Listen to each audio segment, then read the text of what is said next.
Selamat datang di channel DNM Waru. Terima kasih untuk kalian yang sudah klik video ini. Apa kabar kalian semua? Masih isi angin ban motor pakai pompa sepeda? Kayak saya dong, ditiup pakai mulut. Sakti kan? Di film kali ini menceritakan 5 pemuda yang terjebak di dalam sebuah video game nyata, di mana mereka harus menyelesaikan game tersebut apabila mereka ingin selamat dan bisa kembali ke dunia nyata. Film ini berjudul Jumanji: Welcome to the Jungle yang dirilis pada tahun 2017. Selain film ini banyak adegan beradrenalin, namun juga dibubuhkan dengan unsur komedi yang membuat penontonnya tidak bosan. Seperti apa keseruannya? Langsung saja masuk ke pembahasan filmnya. Siapkan kopi, siapkan cemilan, paskan posisi kepala dan bokong Anda. Ini dia Jumanji. Selamat datang di hutan.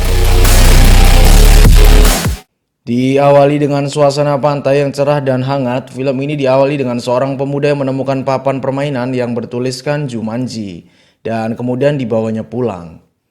Di keesokan harinya, karena pemuda ini tidak menyukai permainan papan karena menurutnya itu sudah jadul dan lebih suka bermain video game, tiba-tiba benda tersebut berubah menjadi sebuah kaset video game.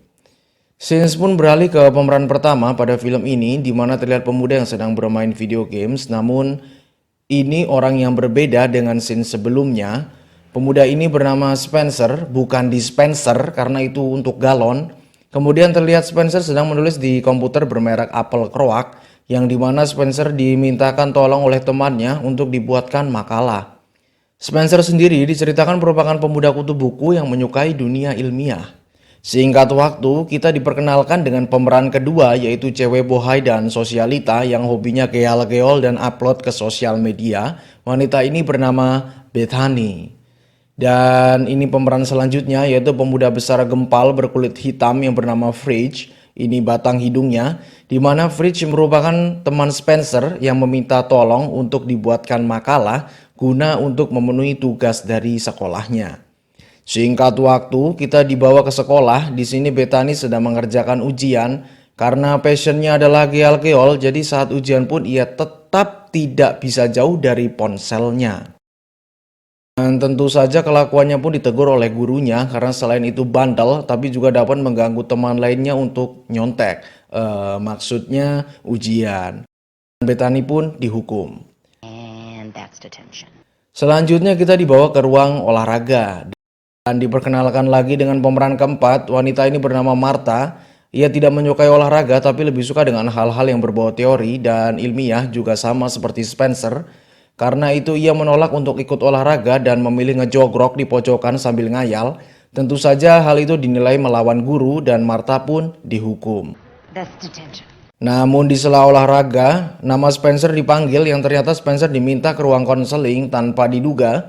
Di sana sudah ada Fridge. Ternyata Spencer ketahuan membuatkan makalah untuk Fridge karena isi dari makalahnya sama persis dengan makalah yang ia pernah buat untuk tugas sekolah. Ya jelas aja gitu kan, ketahuan. Bakwan emang. Singkat waktu, 4 pemuda tersebut dipanggil dan diberikan bimbingan konseling oleh Pak Kepsek, yang kemudian dilanjutkan dengan diberikan hukuman, yaitu membersihkan gudang sekolah. Turning this into a new computer center. Your weapons must be removed. Mereka pun berbagi tugas. Spencer dan Martha membereskan koran, Bethany mainan handphone sibuk karena sinyalnya hilang, dan Fridge sibuk melihat bola bowling kenapa ditaruh di situ. Di sela waktu, Fridge menemukan sebuah mesin video games dan terbenak di ide kepala Spencer dan Fridge untuk daripada capek-capek bersihin gudang, mending panggil Goklin aja terus main video game. Dan akhirnya mereka main game. Di sini mereka saling memilih karakter, di mana ada satu karakter yang tidak bisa dipilih, yaitu sang pilot entah kenapa. Dan akhirnya Fridge memilih menjadi Mouse Finbar, sang ahli perhewanan. Spencer sebagai Dr. Bravestone, ahli arkeologis. Bethany menjadi si pintar dan montok Shelley Oberon, ahli kartografi. Dan terakhir Martha menjadi Ruby Roundhouse, sang pembunuh. Game pun dimulai. Tiba-tiba terdengar suara drum. Dan tanpa diduga, mesin video games tersebut mendadak konslet. Spencer pun mencoba untuk mematikannya dengan mencabut kabelnya. Namun itu sia-sia dan malah justru membuat mereka berempat perlahan satu persatu tersedot masuk ke dalam video game tersebut. Singkat waktu, diperlihatkan seorang pria berbadan besar dan berotot jatuh dari ketinggian, namun anehnya, ia terheranan dengan bentuk fisiknya mengapa pelontos dan berotot. Selanjutnya disusul dengan 3 lainnya yang ternyata mereka merupakan 4 pemuda yang tersedot ke dalam video game dan berubah menjadi karakter yang mereka pilih. Mari kita berkenalan dulu, ini dia Dr. Bravestone aka Spencer, Finbal aka Fridge, Ruby aka Martha, dan sayangnya Bethany ternyata mendapatkan pemeran laki-laki yaitu Soberon. Karena ngoceh terus-terusan mempermasalahkan gender, tidak ada handphone dan gak bisa buat status, Bethany pun dimakan oleh Kudanil. A good moment to make a phone call or text somebody or where's my phone? Nah tuh kan, makanya nih kalian yang ciwi-ciwi yang selalu bingung gak ada handphone, gak bisa upload status ya, jangan uring-uringan, nanti kalian dimakan loh sama Kudanil. Lanjut. Tanpa diduga tiba-tiba Bethany kembali lagi dari atas langit dan lagi-lagi Kudanil tersebut muncul, namun di sini tanpa sadar tiba-tiba Fridge mampu menjelaskan mengenai Kudanil tersebut. Hal ini terjadi karena memang pada dasarnya setiap karakter memiliki kekurangan dan kelebihannya masing-masing. Singkat waktu, di sela pelarian mereka dari Kudanil, muncullah mobil yang ternyata mobil tersebut memang sengaja menjemput kedatangan 4 pemain. Pria ini bernama Nigel Billingsley. Nigel merupakan NPC atau kalau dalam dunia game disebut non-player karakter. Fungsinya adalah sebagai karakter yang memberikan clue atau petunjuk kepada MC atau main karakternya. Dan satu persatu karakter dijelaskan oleh Nigel mengenai profilnya. Di saat Finbar bertanya kepada Nigel, Nigel kembali mengulangi menjelaskan profil seorang Finbar, yang artinya Nigel hanyalah sebuah artificial intelligence atau kalau disingkat adalah AI script yang dibuat pada NPC. Kemudian Nigel menjelaskan apa yang harus dilakukan, di mana terdapat seorang pria yang berambisi untuk mendapatkan batu permata pada patung jaguar untuk penelitiannya. Pria tersebut bernama Profesor Van Pelt, ini komuknya. Dan setelah ia berhasil mendapatkan permata tersebut, dunia Jumanji berubah seolah terkutuk. Sadar dengan kegelapan yang akan menyelimuti Jumanji, Nigel pun mencuri batu permata tersebut di saat Profesor Van terlelap. Namun tindakannya diketahui oleh burung gagaknya. Nigel pun segera melarikan diri, sempat dilayangkan tembakan oleh Profesor Van, namun untungnya meleset. Dan oleh karena itu, akhirnya Nigel memberikan permata tersebut kepada Bravestone untuk dikembalikan ke tempat semula. Setelah selesai dijelaskan mengenai apa yang harus dilakukan, Bravestone dan kawan-kawan diturunkan dan diberikan sebuah peta. Dan lagi-lagi Nigel kembali mengulangi kata-katanya layaknya NPC. Singkat waktu, Bravestone pun membuka peta tersebut dan segera menuju ke pasar untuk mencari bagian yang hilang. Namun saat dibuka, peta tersebut ternyata hanya berupa lembaran kosong. Tanpa diduga, peta tersebut bukannya kosong, melainkan hanya bisa dibaca oleh sang ahli membaca peta yaitu Soberon. What do you mean it's a map of Jumanji? Oh, so you can't see this, but I can. So there's got to be a way to act. Dan di sini mereka pun akhirnya sadar bahwa setiap main karakter memiliki kelebihan dan kekurangannya masing-masing, terkecuali dengan Bravestone, karena hanya satu-satunya karakter ini yang tidak punya kelemahan. Di sela diskusi mengenai main karakter masing-masing, tiba-tiba ada sekumpulan geng motor muncul di antara bukit-bukit dan menembaki mereka.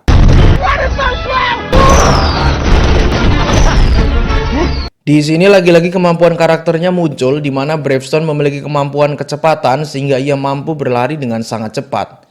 Ruby mempunyai keahlian bela diri dan menyelamatkan Soberon.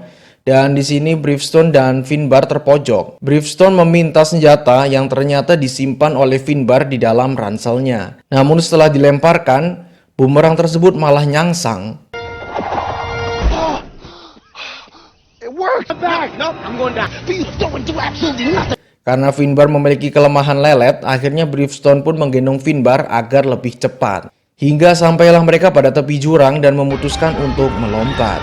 Singkat waktu, karena Ruby tertembak, dia pun mati dan lagi-lagi ia kembali dari atas langit. Di sini pun terkuak bahwa tato yang ada pada lengan mereka ternyata adalah sebuah nyawa di mana masing-masing karakter memiliki 3 nyawa. Sehingga Ruby kehilangan 1 nyawa menjadi 2. Juga karena pada scenes awal film Soborn dimakan Kudanil, ia pun juga tersisa 2 nyawa. Dan apa yang terjadi apabila nyawa mereka habis? Tentu game over atau mereka akan mati dan tidak bisa kembali selamanya ke dunia mereka aslinya. Membagongkan nggak tuh? Tidak mau sampai terjadi, mereka pun melanjutkan misinya dengan segera kembali ke dunia nyata. Namun sebelum dilanjutkan, Finbar ingin pipis disusul dengan Sonborn yang ingin pepeo. Tapi kalian ingatkan kalau Sonborn ini adalah wanita yang terjebak pada karakter pria. Ya, dengan bantuan Finbar, Sonborn pun dibimbing bagaimana buang air kecil menggunakan burung, bagaimana mengeluarkannya, bagaimana memegangnya sampai harus diarahkan agar tepat sasaran. Dan di sini ternyata Bethany terkesima. Martha, come look at my penis! Take this nice and slow and nobody's gonna get hurt. Not Instagramming this right now is insane. Singkat waktu karena tekanan yang dialami di Jumanji, di sini Spencer dan Fritz cekcok, di mana Fritz mendorong Spencer hingga jatuh ke jurang dan mengurangi 1 nyawa Bravestone. Dilanjutkan dengan perkelahian, namun pada akhirnya situasi dapat dikendalikan. Akhirnya mereka pun sampai di pasar dan disambut sama tukang ransum. Karena Sonborn lapar dan melihat kue yang dikiranya roti, ia pun memakan kue tersebut. Disusul dengan Finbar yang ikut-ikutan lapar, tapi karena ia tidak menyadari kalau itu kue, Finbar pun meledak. Hey, it's all good. Hal ini disebabkan karena Finbar memiliki kekurangan yaitu alergi dengan kue. Jadi untuk kalian, jangan makan kue dari mantan, nanti meledak. Finbar pun kembali dari atas langit, disusul dengan ditawarkannya ransum lagi. You better shut your ass up. Selanjutnya mereka bertemu dengan NPC berikutnya. Mereka dituntun untuk menuju ke tempat petunjuk berada di mana terdapat sebuah keranjang berisi ular. Peranggapan yang harus dilakukan adalah lomba menatap. Namun salah perkiraan, ular tersebut justru langsung menyaplok. Beruntung Bravestone dengan cepat menangkap ular tersebut dan dengan sigap Finbar selaku sang ahli perhewanan langsung mematahkan taring ular dan mencabutnya. Tuh kan, makanya jangan main-main sama ular ya, nanti dicaplok kalian. Lanjut, keberadaan mereka pun diketahui oleh Profesor Van, sehingga mereka diburu anak buahnya. Sempat terjadi pertarungan sangar. Uppercut. Di tengah pertarungan mereka, akhirnya muncullah pemeran kelima, yaitu Alex. Ia menjadi karakter sang pilot. Mereka pun diselamatkan olehnya. Di sini diceritakan bahwa Alex merupakan pemain Jumanji yang sudah lama terjebak di dalam game tersebut, 20 tahun lamanya. Alex sang pilot terjebak karena ia selalu gagal pada level merebut helikopter, hingga banyak menghilangkan kesempatan nyawa dan tersisa di 1 nyawa. Sempat khawatir ia akan mati bila melakukannya lagi, akhirnya ia bersedia karena ingin segera kembali ke keluarganya. Hey Spencer, you wanna drink that margarita? Mereka pun memiliki rencana karena satu-satunya karakter perempuan hanya Ruby. Akhirnya Ruby pun ditugaskan untuk mengalihkan perhatian penjaga, sedangkan yang lainnya mencuri helikopter. Karena Ruby tidak punya bakat untuk menggoda, Bethany selaku cewek gahol geol-geol sosialita pun mengajarkan Ruby bagaimana menjadi seorang Sasha Grey untuk menggoda para penjaga. Namun karena penjaga merupakan NPC yang tentunya cara tersebut tidak berhasil, dan akhirnya ia memutuskan untuk menggunakan kelebihannya yaitu dansa kematian. Singkat waktu, mereka pun berhasil mendapatkan helikopter. Namun karena helikopter tersebut terkena tembakan dari anak buah Profesor Van, helikopter tersebut rusak. Kekacauan bertambah dengan munculnya badak bercula dan mengharuskan Bravestone untuk memperbaikinya. Setelah berhasil diperbaiki dan helikopter kembali normal, si Finbar malah membuat masalah baru dengan menjatuhkan permatanya. Piye to Kang? Mereka pun putar balik, namun mengejutkan di mana badak tersebut terlihat mengelilingi permata seperti melindunginya. Untuk mengalihkan perhatian badak-badak tersebut, Bravestone pun menjatuhkan Finbar untuk dijadikan umpan, sehingga kini nyawanya tinggal 1. Dan permata pun akhirnya berhasil didapatkan kembali. Singkat waktu setelah mereka mendarat, sang pilot tiba-tiba ambruk karena digigit nyamuk. yang ternyata nyamuk adalah kelemahan sang pilot. Karena tidak ingin kehilangan anggotanya, Shelbourne pun memberikan satu nyawanya kepada sang pilot dan pilot pun berhasil bangkit kembali, namun Shelbourne kehilangan nyawa dan tersisa satu. Scenes dilanjutkan dengan adegan break yang dimana antar karakter saling curhat. Sang pilot aka Alex mencurhatkan mengenai rindu dirinya dengan keluarganya. Dan Spencer pun menyatakan perasaannya kepada Martha, namun saat lagi asik cipokan, si Fritz malah datang. Singkat waktu, akhirnya mereka pun berhasil sampai ke Pulau Jaguar di mana lokasi patung Jaguar berada. Kemudian mereka melihat patung gajah yang mereka pikir itu adalah petunjuknya. Bravestone pun memanjat ke atas pohon, namun karena Spencer memiliki fobia dengan tupai, ia pun jatuh dan dimangsa Jaguar. Hingga sekarang nyawa Bravestone tinggal satu. Sadar keberadaan mereka sudah diketahui oleh Profesor Van, mereka pun memiliki rencana di mana saling berpencar. Ya, di sini lagi-lagi terdapat adegan gelut di mana Ruby sempat tertangkap, namun di depan sudah ada Bravestone yang kemudian dipukulnya hingga terpental. Adegan pun dilanjutkan dengan Bravestone naik ke atas menuju kepala patung Jaguar menggunakan motor dan Ruby mengambil permata yang sempat terpental, namun mengejutkannya di tempat permata tersebut jatuh ternyata merupakan sarang ular Viper. Dan ketika Profesor Van datang, mendadak ular tersebut berdiri dan bersiap untuk menyerang Ruby. Namun Ruby sadar bahwa kelemahannya adalah bisa ular Viper. Juga karena ia memiliki 2 nyawa, ia pun mengijak ular tersebut sehingga ia kembali lagi dari atas langit disambut Bravestone yang melompat menggunakan tali yang dikaitkan, kemudian segera ia menancapkan batu permata ke kepala patung tersebut. Setelah berhasil terpasang, dengan serentak mereka berlima mengumandangkan Jumanji. Dan muncul cahaya hijau, pada akhirnya situasi pun kembali normal. Tidak lama muncul Nigel dengan mobil jeepnya memberikan selamat dan jabat tangan untuk mengembalikan mereka semua ke dunia aslinya. Spencer sempat menawarkan Martha tinggal di Jumanji, namun Martha menolak. Ia mengajak Spencer untuk lebih baik melanjutkan cinta mereka berdua di dunia yang seharusnya. Di akhir film mereka dipertemukan kembali di sekolah dan sekarang mereka menjadi sahabat bagaikan kepompong. Juga bertemu dengan Alex yang ternyata sudah berkeluarga dan memiliki anak. Yang jadi pertanyaan saya adalah, gudang yang disuruh beresin sama Pak Capsack-nya itu apa kabar? Jadi dibersihkan atau tidak? Hanya kameramen yang tahu.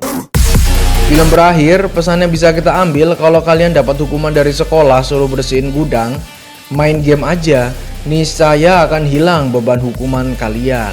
Terima kasih untuk kalian yang sudah menonton film ini sampai habis. Saya Kang Waru izin undur diri. Mau konsultasi ban sama Vin Diesel di bengkel Sorosawo. Jadi sekian dan terima kasih.